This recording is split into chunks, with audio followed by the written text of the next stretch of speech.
Ma'am, you can't stand there.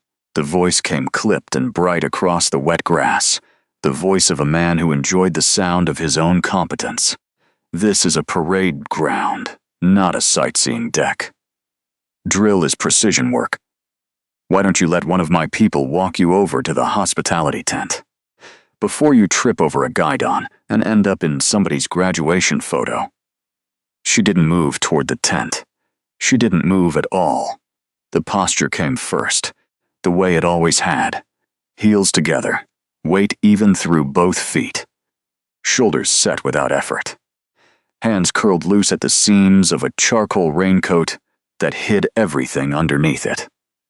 The morning was a clean one.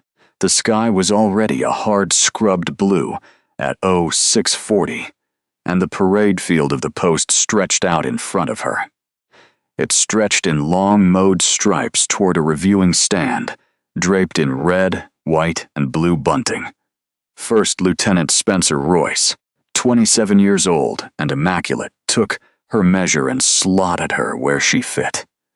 No badge lanyard, no clipboard, but the one he held, a plain coat and a stillness he read as the stillness of someone who didn't belong. A lost civilian protocol contractor, somebody's +1, wandered past the rope line. There's a process, Royce said, gentler now, the way you gentle your voice for the elderly. Guests in the stands, the field is for the formation. On that at least they agreed. 4 companies of the leadership course, graduating class, were dressing their lines 50 meters out, gray, and black guidons snapping in the small wind, the band shaking down by the far hash. The pass in review was the post's showpiece, and this morning it was Royce's, his stopwatch, his timeline, his to conduct. He had been planning it for 3 weeks, and he intended it to be perfect. And perfect didn't include a woman in a raincoat on his grass. The woman in the coat was looking at the formation, not at him. He thought she was looking for the exit. She was counting the paces between heels in the front rank of the nearest company, and finding 2 of them wrong. The second man from the left had crowded his interval by half a boot. The 4th was a hair off the line of cover. Small things, the kind of small things that 1,000 eyes would slide right past, and that one particular kind of eye could not. "I'll stand here," she said. 3 words. Royce blinked. Most people apologized when he used the gentle voice. They thanked him for his patience, and they went where he pointed. He filed her under difficult and moved on. Because difficult was a category he had a process for, too. Second Lieutenant Brock Hale drifted over, 24, and grinning, scenting sport the way young men scent it. "Vendor lady," he murmured low, just for the cadre.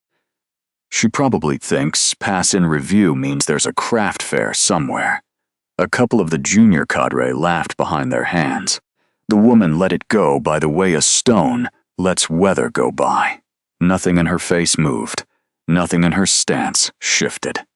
She simply continued to read the line. Across the field, Command Sergeant Major Curtis Abernathy was moving toward the stand. 50 years old and built like a door, he had an armful of program cards. He was too far to hear the words. He saw the coat. He saw the stillness. The Mothas concrete and Yeferts. He saw the way the woman stood with her heels together on a sloped piece of grass without seeming to think about it. Weight balanced for the slope, the way only a certain kind of person stands. The way you stand when standing still has at some point in your life been a thing you trained to survive.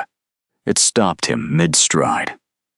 He looked at her, the way you look at a face you have almost placed and cannot, the name circling just out of reach.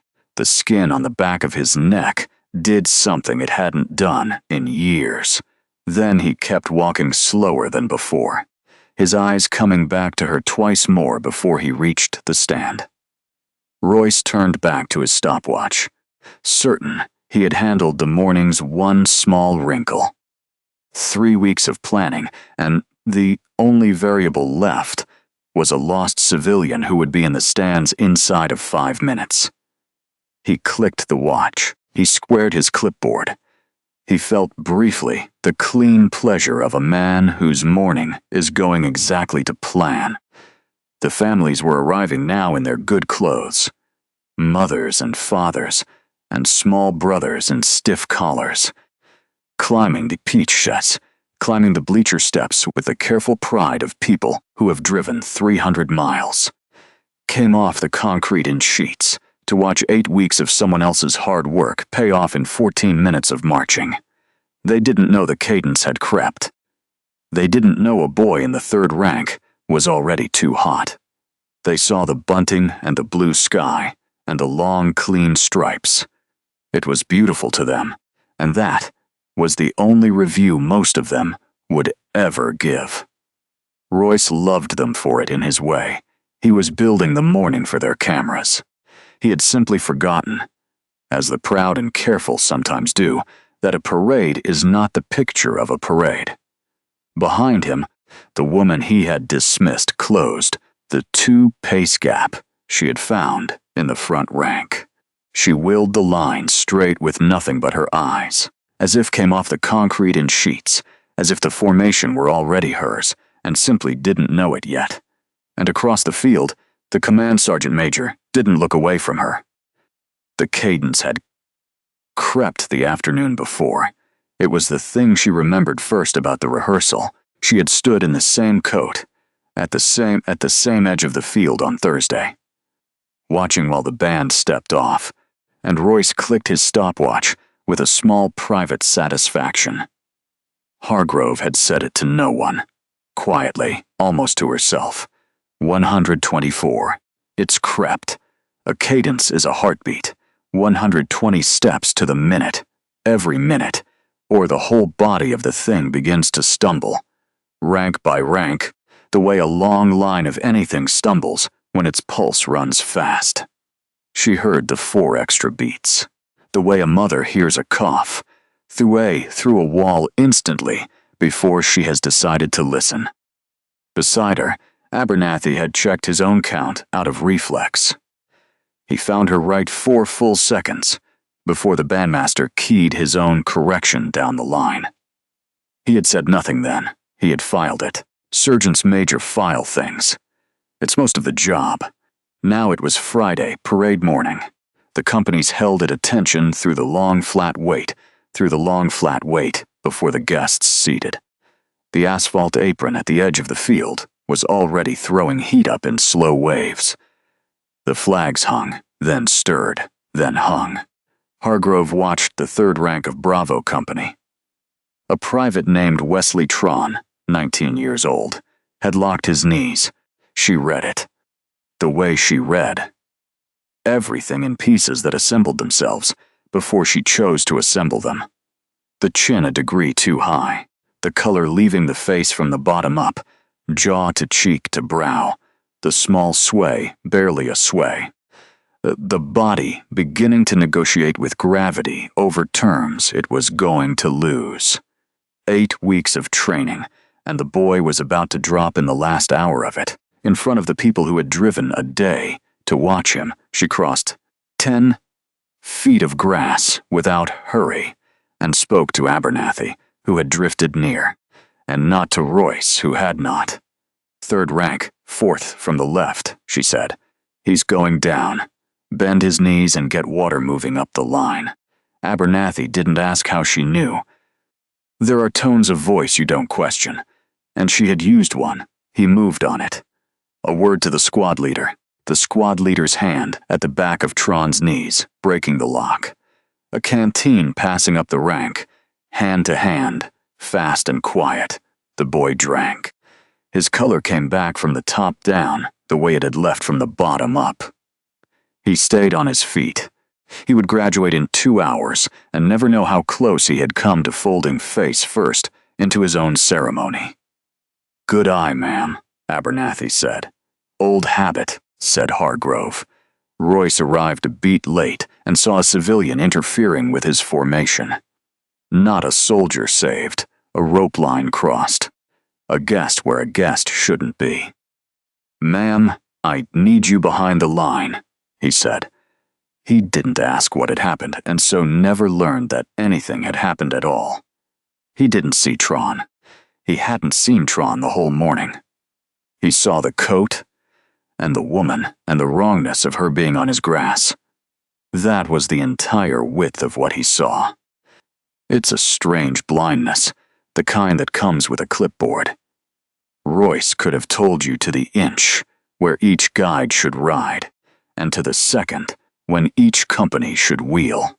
He could came off the concrete in sheets.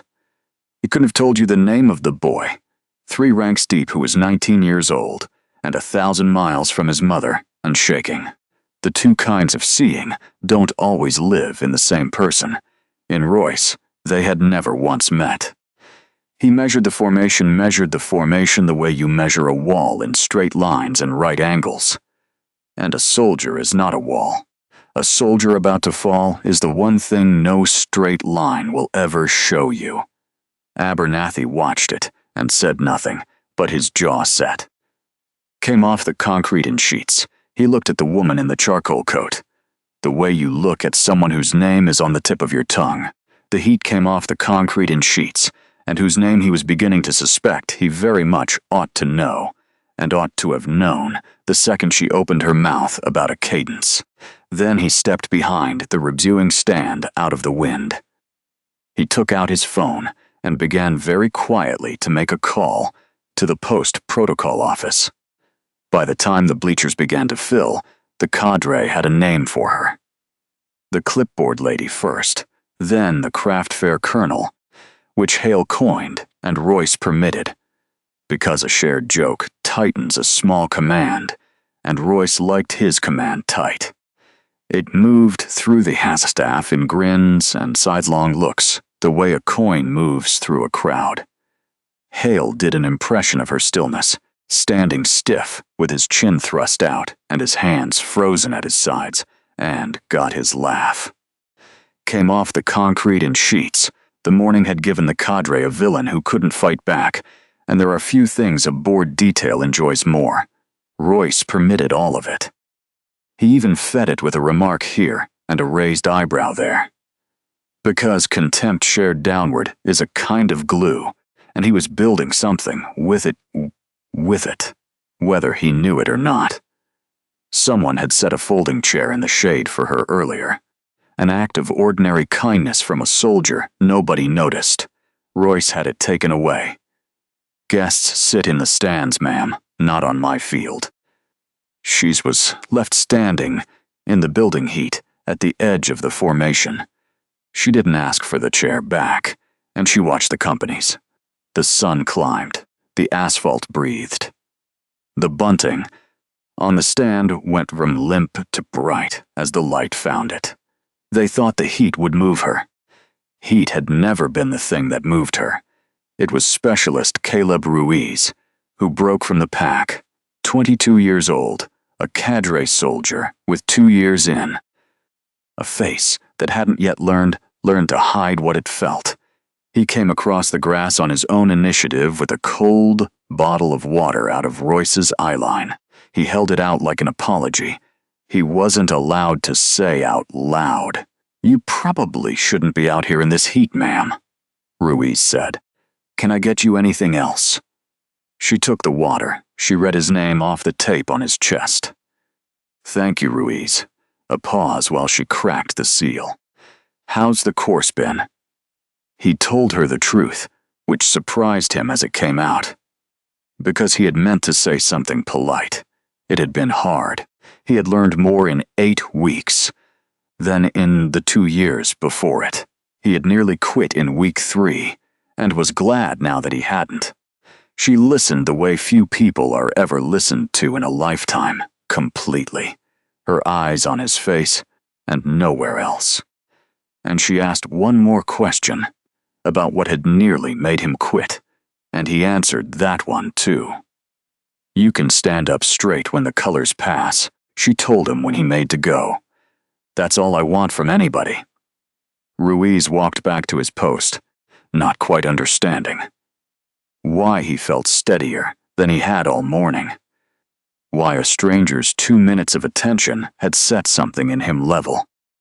He had been mocked too in his way 2 years ago when he first arrived. The slow one, the quiet one, until he learned to disappear into the work. He had recognized something in the woman in the coat without knowing what it was. He recognized the way she took the insult and didn't spend it back, the way it came off the concrete in sheets, the way still water takes a thrown stone. He had thought, handing her the water, that he was being kind to someone who needed it. Sheets, he would understand much later that he had been the one who needed something. Off the concrete and sheet, and that she had given it to him for free with her whole attention in the worst part of the heat. Behind the bunting, Abernathy lowered his phone. He had asked the post protocol office one precise question. Who exactly was the reviewing officer flying in this morning? And what did she look like? The answer had taken a moment to come back through 2 offices, and when it came, it changed his face by degrees. The way a tide changes a beach. Nothing, and nothing. And then everything, all at once, and the ground not where it was. He looked across the field at the woman in the charcoal coat, drinking a young the concrete in sheets, drinking a young specialist's bottle of water, and he went very still himself, the stillness traveling from him toward her like a current finding its match. Royce decided to make her a problem in the system. It's the oldest weapon in any institution. Older than fists, cleaner than fists, and it leaves no marks. You don't have to touch a person, you only have to file them. Turn the human being on your grass into a line item, a lapse, a box that needs checking. And the institution will do the removing for you, while your own hands stay clean. Royce keyed his radio to the protocol NCO, and asked in the cool, flat tone of a man reporting a security lapse for someone to come, verify the unbadged civilian on his field and escort her to the stands. Somebody had let a contractor pass the rope. He would like that, corrected before the general's car arrived. He informed her of it himself with cold courtesy. Because courtesy was the uniform he wore over the contempt. Ma'am, I'm going to need you to produce a credential or be escorted off the field. There's a process. She answered him in regulation and in numbers. Sequence is wheel right at 0800. Hargrove said present arms at 0804. Pass in review at 0810. The figures came off her without effort, the way the alphabet comes off anyone else. Your intervals are 40 inches and regulations 40. So you're fine there, a beat. Your cadence isn't. It crept yesterday, and it'll creep again. The second that band gets nervous, and it'll get nervous the moment the brass is in the stand. Watch your bass drum, not your watch. She was precisely, quietly, infuriatingly correct about every figure on the field. It landed on Royce as insolence, not expertise. He heard a know-it-all civilian who thought reading a field manual made her a soldier. The kind of person who watches one ceremony and decides she could run it better. The correctness was the offense. Heem off the concrete in sheets. There is no one a small man resents, like the person who is right at him while standing where he has decided they shouldn't stand. I don't need a vendor to read me my own timeline, he said. And the word vendor came out with an edge now sharpened on her competence. Get her verified and seated before the general's wheels are down.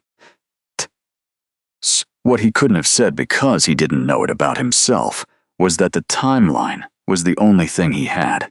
A young officer is given so little that is truly his. Not the soldiers who belong to the army, not the mission which comes down from above. But the parade. This one morning the sequence and the cadence and the 5-inch interval and the 40 interval that he had been handed whole, and he had wrapped both hands around it. A woman who could recite it back to him better than he could run. It wasn't a help. She was a thief. That was concrete in sheets. That was how it saddened him under the courtesy where he couldn't look at it.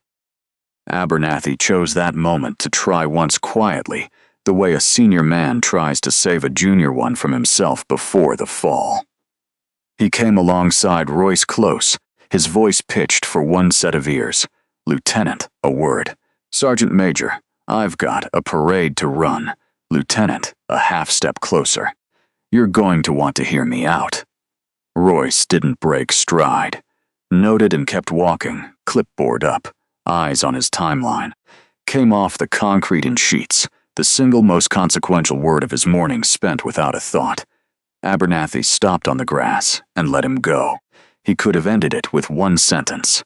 8 words, her rank, and her name, and the morning would have rearranged itself instantly and quietly, and the lieutenant would have been spared the thing that was coming.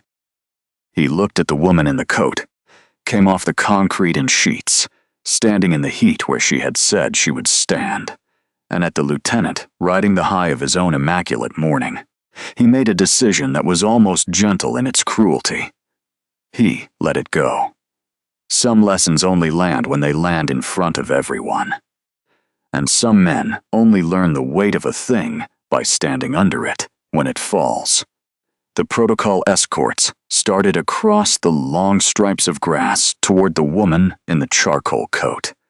And at the far gate, the lead vehicle of the reviewing party turned in off the access road, sun flashing white off its hood. 2 clocks were running now. Only Abernathy could see. Only Abernathy that were about to collide. Unable to get through the front door, Abernathy worked the edges of the thing. He pulled Hale aside and then the protocol NCO, and said the only thing 30 years had taught him to say in a moment like this one. "Hold the escort one more minute. Let me make a call." Calm. Flat. The voice of a man asking for something small. Hale frowned, caught between 2 ranks pulling opposite ways. "Sergeant Major." The lieutenant already gave the order. Abernathy's voice to the register. Dropped to the register that had moved tired men across open ground in 3 different countries. In 30 years, I have learned that the most dangerous person on any field is the one who is not trying to be noticed. Everybody loud is telling you exactly how much they're worth. It's the quiet one you watch. Hold the escort. He didn't say who she was. You don't out a general who has chosen to stand quietly at the edge of a field. That is her choice to make and her moment to spend, not a sergeant major's. You give the lieutenant one last door to walk through on his own 2 feet. It's a courtesy. It's also a test. And Abernathy already suspected, with a heaviness in his chest, how the test was going to come out. He had run off the concrete in sheets. He had run 100 parades on this field and a dozen others. He had watched 100 young officers like Royce come through, polished and certain and convinced the army was a thing you operated, rather than a thing you served. Most of them grew out of it. A few of them grew out of it the hard way in one terrible morning, with everyone watching. Came off the concrete in sheets, and Abernathy had learned long ago that you can't save a man from that morning. You can only make sure that when it comes it's true, and that there's someone concrete in sheets to help him build something better out of the wreckage. He intended to be that someone. He had in fact already decided it. Standing on the grass with a folded program in his hand and a general at his shoulder in a charcoal coat, Hale relayed the caution. Royce heard it as the sergeant major going soft, or worse, covering for whoever had let a civilian pass the rope in the first place. An old NCO protecting a gate guard's mistake. He didn't slow down, he doubled down. Escort proceeds. The decision was entirely his now, made out loud in front of his cadre. With the brass 100 meters from the curb. He had been given the door, and he had walked past it without seeing it was there. And the woman at the center of it all kept reading the field. She couldn't not see it. A guidon held a hand's width too low in Charlie Company, the bearer's arm tiring. Alpha Company set a half-second slow on the wheel they hadn't yet executed. Came off the concrete in sheets. She could read it in the lean of the right guide in the way he had cheated his weight. She had reviewed parades on 4 continents. The heat came off the concrete in sheets. She had stood in reviewing stands in 3 different decades and taken the salute of formations larger than this whole post. She had buried men who once marched in lines exactly like these. A rope line wasn't going to teach her one thing about a body of troops she didn't already know. Down in the bone, she was, in the most literal sense, already doing the reviewing officer's job. From the wrong side of the rope in a borrowed patch of heat, with an escort walking toward her to remove her from it. Ruiz felt it before he could put a word to it. He watched the escort move across the grass toward the woman he had brought water to, and his stomach turned over for no reason he could name. He looked for Abernathy and found him standing near the civilian, at something that wasn't quite parade rest and wasn't quite the position of attention. A posture a command sergeant major holds for exactly one kind of person and no other. And the wrongness of the picture began to dawn on Ruiz a full beat before it dawned on anyone else on that field. He had seen Abernathy stand 100 ways in 2 years. He had seen him stand easy and stand hard, stand bored at a formation, and stand grave at a memorial. He had never once seen him stand the way he was standing now. Half a step off a civilian woman's shoulder, chin level, hands quiet, the body holding itself ready the way it holds itself ready in the presence of rank it respects. Ruiz didn't have the word for it yet, but his body had the word before his mind did, and his body had gone cold. The Cadre were certain they knew who she was. They had named her, mocked her, filed her, and they were carrying that certainty toward the edge of a cliff they couldn't see. They were about to learn they had it precisely backward. Every word of it, the whole morning inverted in a single, quiet sentence. The escort reached the edge of the grass. The escort reached the edge of the grass, and the woman in the charcoal coat finally turned her head, not toward the escort, toward the staff car door swinging wide in the white morning light. For one moment, she wasn't on the parade field at all. She was 36 years old, and the senior officer breathing. It was 2007, and the country was a rock, and the unit was a route clearance task force, grinding up a canal road at the gray edge of morning.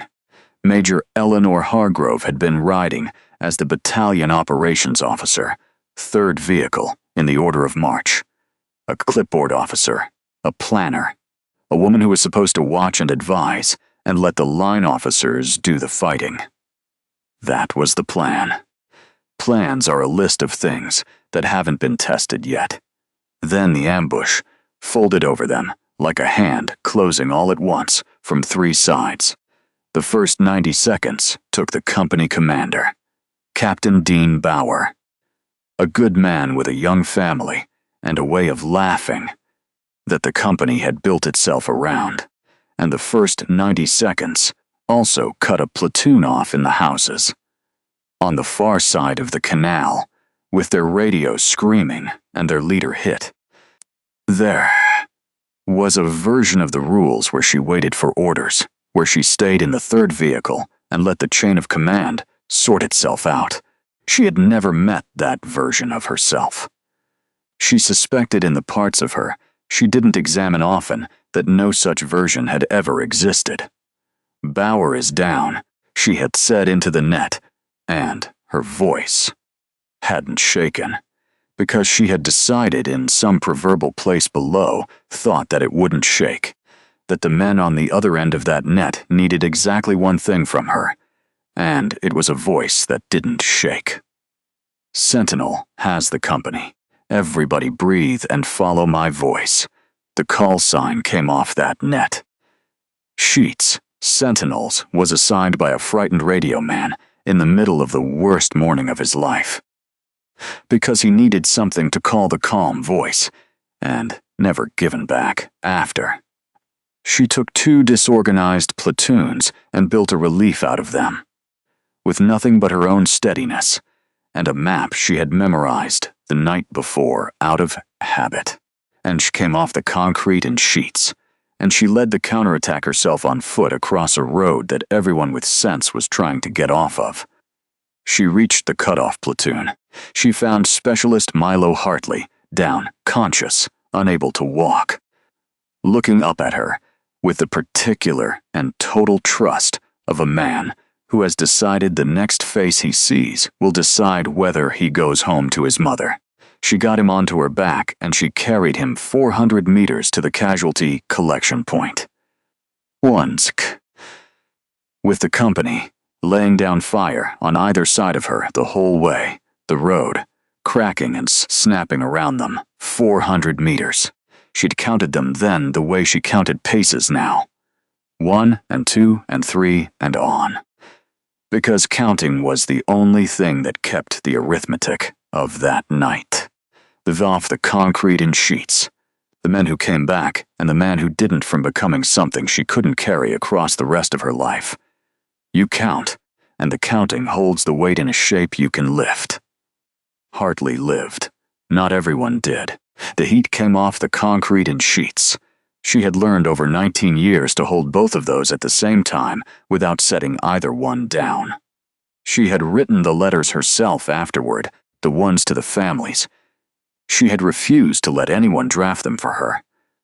Because a draft is a kind of straight line, and a man's life is not a wall. She had sat up 3 nights. 3 nights getting the words right, and she had failed to get them right, because there were no right words. And she had sent them anyway, because the families deserved her failure more than they deserved someone else's polished success. That was the other thing the night taught her, the thing under the medal. That the work that matters is almost never the work that photographs well. It's done laid alone by people no stand is watching, and it's the whole of the job. The Distinguished Service Cross had come later, in a ceremony she barely remembered. The ribbon set against a uniform that already felt like it belonged to a stranger. What she remembered wasn't the medal. It was the thing the night had taught her. It was the thing the night had taught her, and that she had spent 19 years refusing to forget. That rank is the least interesting thing about a soldier. Deep off the concrete in sheets, that the people who matter on any field are almost never the ones performing for the stands. They are the quiet ones holding a line nobody is watching in heat. Nobody thanks them for. Doing the job because the job is there. They had called her a vendor. This morning, a craft fair colonel, the clipboard lady. She had been the last voice. 4 surrounded soldiers, heard before the line, held.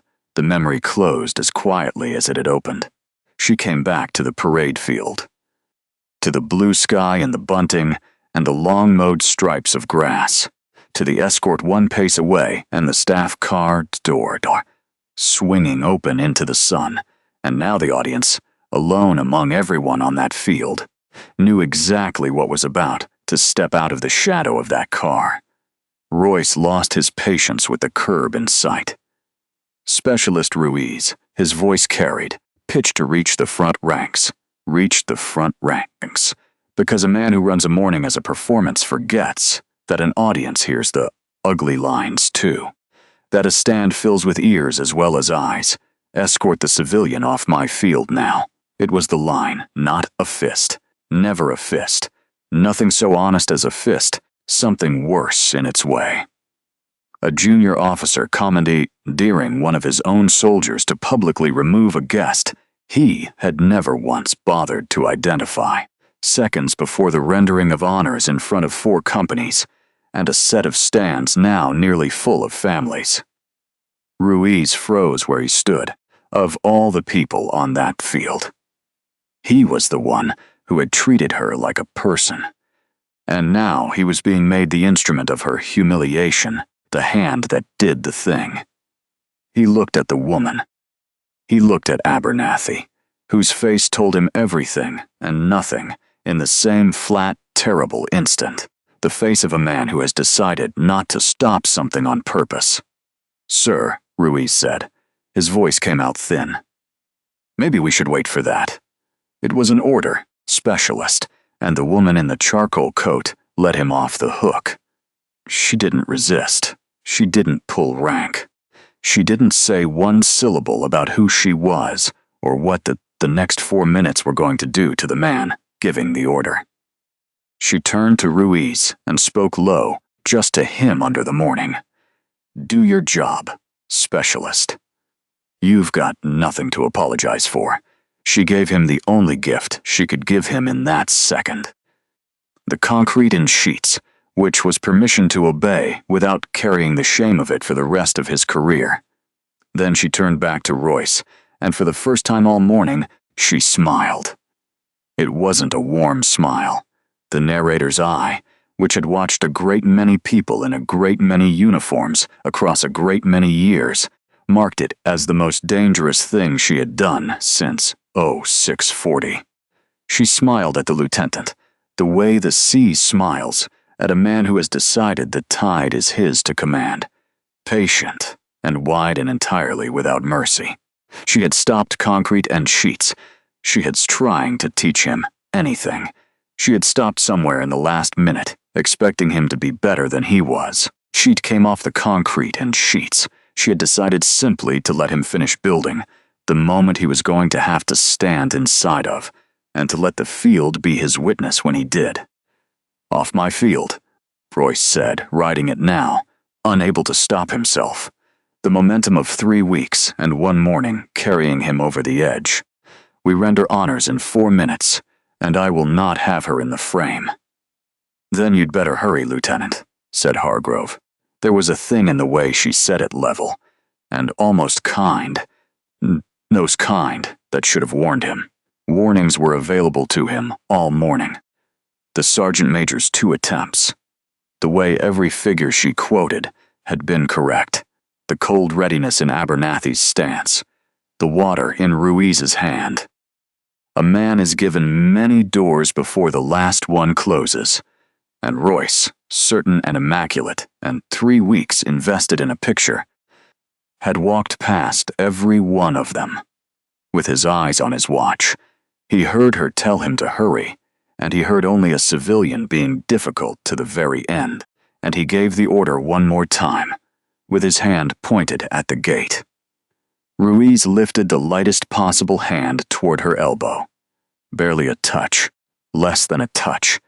The gesture of a man guiding someone he has already half decided in his heart not to guide anywhere at all. And across the long stripes of grass a squat figure stepping out of the staff car stopped dead.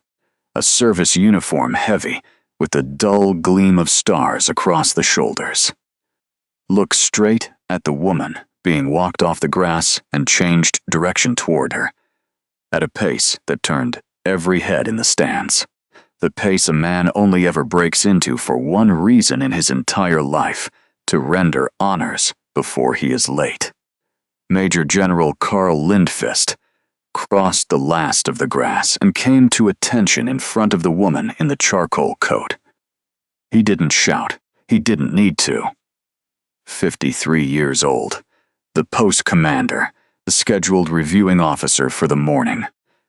And he said, "Her rank the way you set down something very heavy with great care, so that nothing breaks and nobody is hurt by the weight of it.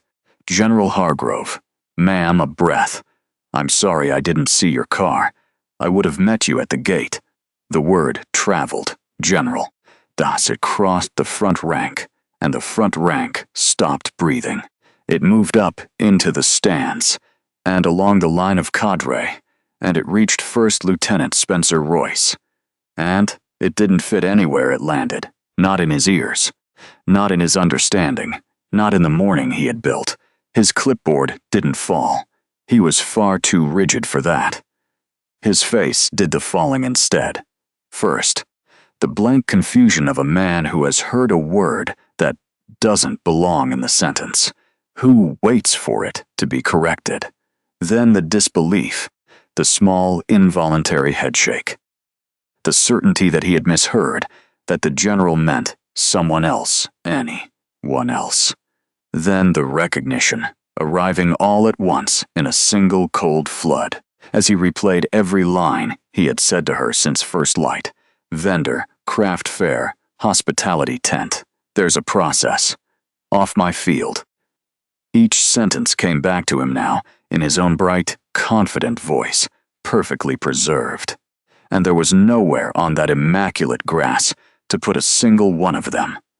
Then the horror, complete and quiet and final, and his alone.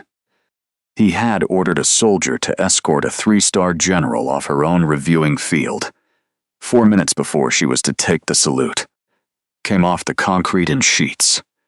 The arithmetic finished itself in him, and there was nothing left standing of the morning he had spent 3 weeks building. Concrete in sheets. Lindfist turned from her to the formation and to the adjutant. And he did the thing the whole field had been bending toward all morning, without knowing it. He yielded the honor. Adjutant. His voice on the amplified line now rolled out flat and clear across the companies.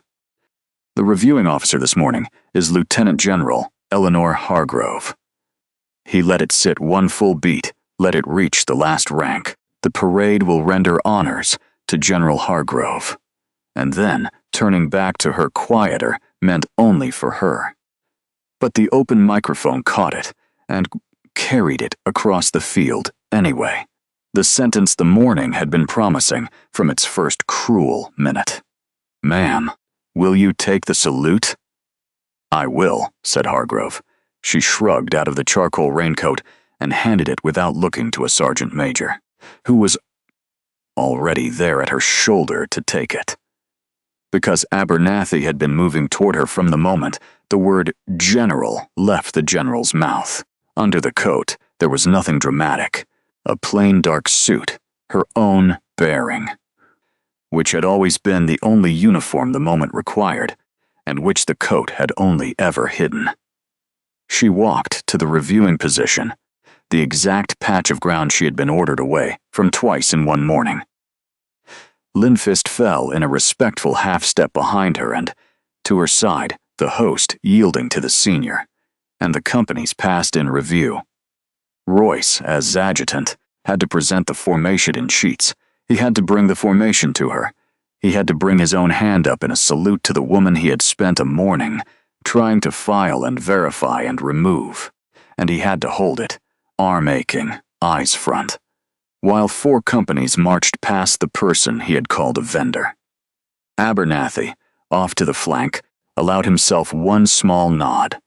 30 years of patience cached in a single inch of chin, and specialist Caleb Ruiz, who had escorted a 3-star general, exactly 1 step across the grass, stood at rigid attention, with his eyes wet and shining and fixed on the colors as they came.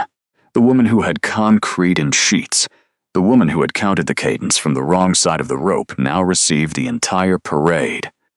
120 steps to the minute, exactly. The band didn't dare let it creep. Not 1 beat. Not today. And the strangest thing, the thing the families in the stands would never understand, and the soldiers in the ranks would carry toward for the rest of their service, was how little she did. She didn't gloat. She didn't glance at Royce, not once, to see him suffer. She stood at the reviewing position with her hand at the brim of an invisible cover, and her eyes on the Cunard's sheets, and her eyes on the colors as each company dipped them past her, and she received the honor the way she had received the insult. Completely still, giving nothing back but the thing the moment required. Tron was in that formation. He marched past her chin up and steady and alive, and she mouthed the concrete and sheets, and she watched him go by with the particular attention she gave to every soldier whose name no stand would ever learn. And only Abernathy, watching her watch the boy, understood that the private in the third rank was the one she had truly come to review. The last company cleared the stand. The final note held and died into the morning. Lieutenant General Hargrove lowered her hand. And First Lieutenant Spencer Royce stood frozen at present arms before the woman he had tried all morning to erase.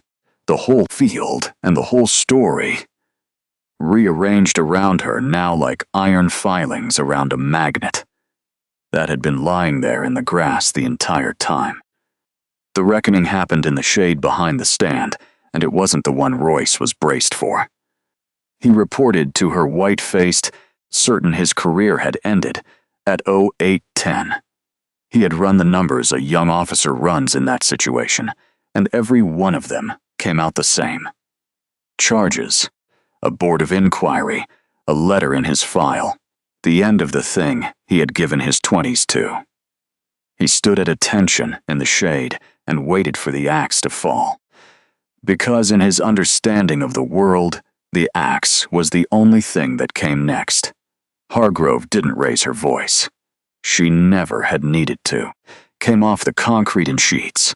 The men on RadioNet in 2007s had taught her exactly how much voice a thing required, and it was always less than people thought. "I don't care that you didn't know who I was," she said.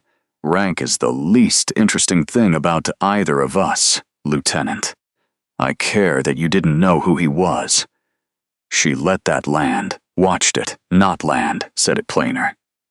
"You had a private in the third rank of Bravo this morning, locked his knees, about to fall on his face in front of a family that drove a long way to watch him graduate. He was 40 feet from you for an hour, a beat, and you spent that hour counting alignment. That is the only thing that happened on this field today that should embarrass you, ma'am." Royce managed. It was the whole of what he had. The whole job, she said, is seeing the people the stands don't. The quiet ones, the ones not performing for anybody. You ran a morning that was entirely about how it looked, and you never once looked at your own soldiers. That's not a paperwork problem, Lieutenant. That's the actual job, and you missed it, standing right on top of it. Lindfist, a pace away, cleared his throat. "You'd be well within your rights to end him this morning, ma'am. Say the word, and it's done. Ending him is easy." Hargrove didn't look away from Royce. Fixing him is the Army getting its money's worth. No charges, no board, no investigation. She told Lindfist she wanted the lieutenant. Kept and reassigned to retrain under Command Sergeant Major Abernathy. Came off the concrete sheets for as long as it took until he could run a formation by caring about the soldier standing in it instead of the photograph of it.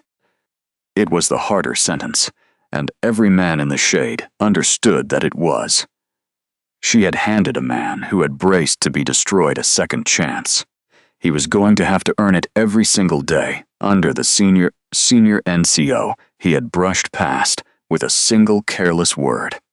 Then she had Abernathy bring Ruiz forward, 9 front of the post commander in the shed, in the shade behind the stand. She recognized the concrete in sheets. She recognized the specialist for bringing a cold bottle of water to a stranger that nobody else on the field would so much as look at, and for the thing that mattered far more than the water. For hesitating for that one thin beat of "maybe we should wait, sir," when he was ordered to do something his gut already knew was wrong. "You were the only person on that field this morning who passed the test, Ruiz," she said. "Remember that. The next time somebody tells you the easy thing is the order, you remember exactly how this morning felt." Ruiz tried to say something and couldn't. She didn't make him. She simply held his eyes a moment longer. The same complete attention she had given him over attention she had given him over a bottle of 2 hours and a lifetime ago. And then she let him go back to his duties, a different soldier than the one who had walked out onto the field that morning. Standing to the side, Watch the specialist he had ordered to do his dirty work get thanked by a 3-star general. And something in his face that had been frozen since 0810 began very slightly to move. Not relief, something harder and more useful than relief. The beginning, maybe, of the only education that ever takes. Dusk came down soft and gold over an empty field. The bleachers struck and carted away. The chairs stacked, the bunting folded down off the stand and boxed. Hargrove walked back out onto the grass, alone to the reviewing position, while across the post the colors came down for the evening, and a bugle somewhere out past the motor pool began to play retreat, the notes carrying thin sheets, and clear across the cooling ground. She came to attention by herself on the ground she had come up on, and rendered a slow salute to the descending flag. No phone buzzed in her pocket. No coded greeting lit a screen in the dark.